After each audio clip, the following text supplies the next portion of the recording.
that I like, that he came out and defended these wild rumors about Russell Wilson. Some are rumors, some are not. There's discussion that he has a parking space. Okay, first of all, I drive into the Fox parking lot every morning. There's 15 to 20 reserved parking spots. I imagine for senior management. Every place I've ever worked, there's reserved parking spots for managers. I don't think anything of it. I'm over there by the dumpster. What do I care? It's a parking spot. I like the exercise. So if he has a parking space, who cares? All my bosses have always had their own parking spots. And then there's he's got his own room, his own office.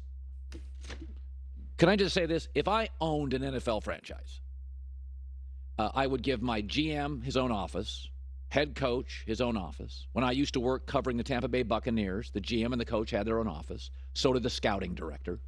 And I would consider absolutely, if I had a veteran quarterback making over $250 million, a Mahomes, that kind of guy, Aaron Rodgers, I would consider giving him his own office. Occasionally, I'd ask him if I could pull a sponsor in to say hello, or a lucky fan group that won a contest. But it gives him some privacy to bring in maybe his other quarterbacks or receivers. I just don't think it's excessive at all. Maybe I'm off in the clouds, but every company I've ever worked at, mid-level managers get parking spots and offices. I don't know. It doesn't seem like a thing. But Jerry Jeudy, to his credit, the young man deserves some respect here, because stuff gets on the internet. It becomes an inferno. And Jerry Jeudy said, stop the criticism of Russell Wilson. I'm just tired of reading things about my boy, making it seem like, oh, he's not a good teammate. He don't other unnecessary stuff that's not true. And I just want to get it out the air, like, that he is a good teammate, and he is a hard-working teammate. And I just feel like I just needed to get that out there, because there's a lot of false narratives going around here that I'm getting tired of seeing. Okay, again, Russell Wilson may be washed. I think Jason McIntyre and I have been on the side of we can't figure it out. I believe about 70% of the problems are a completely overwhelmed head coach. Their best offensive lineman on a weak offensive line got hurt in Game 5. Their best running back got hurt in Week 4, and then they bailed on their backup who kept fumbling. So Russell Wilson here, new system, new coach, tough division, young receivers, bad O-line, running backs gone early, coach over his skis. I think it's about 70-30 on other stuff. I could obviously be wrong. There is no precedent from going from 100 quarterback rating 4 straight years to garbage.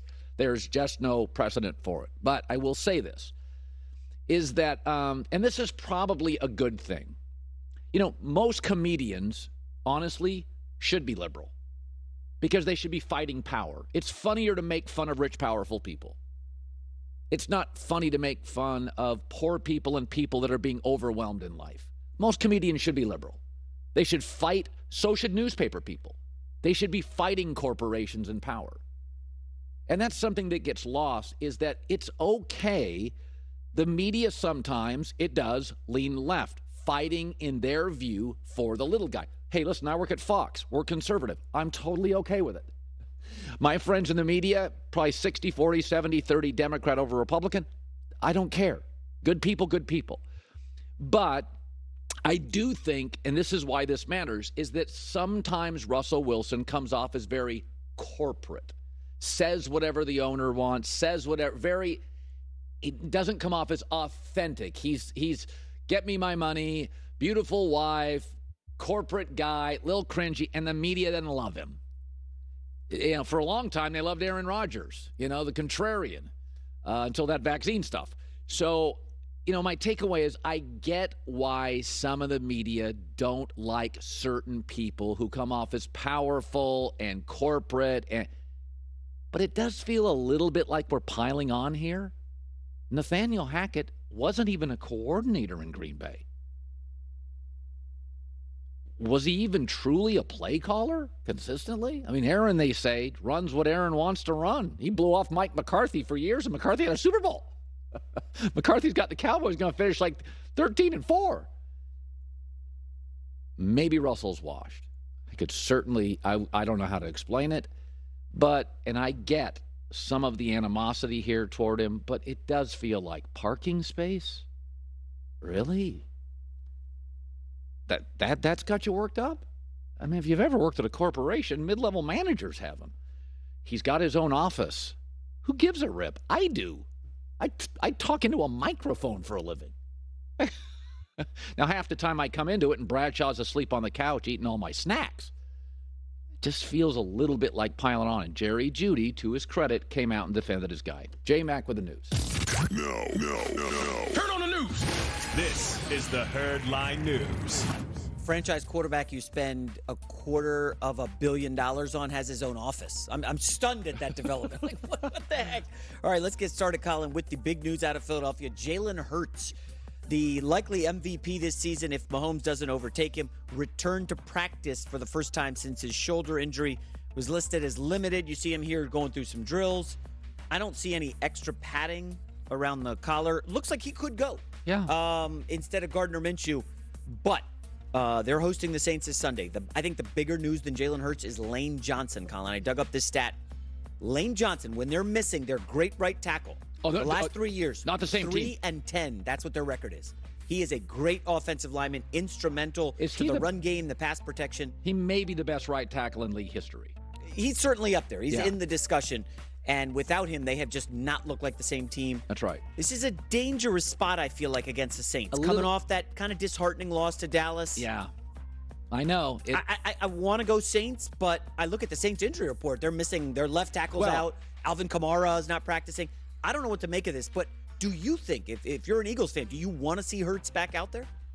I do, because I think they're a team that doesn't want to play at San Francisco. Remember, they blew out Minnesota. You don't want to go to Minnesota.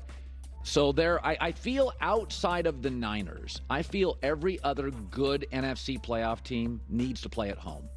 None of them. Now, I think Cincinnati could win anywhere. Kansas City could win anywhere. Buffalo, I think, mostly could win anywhere.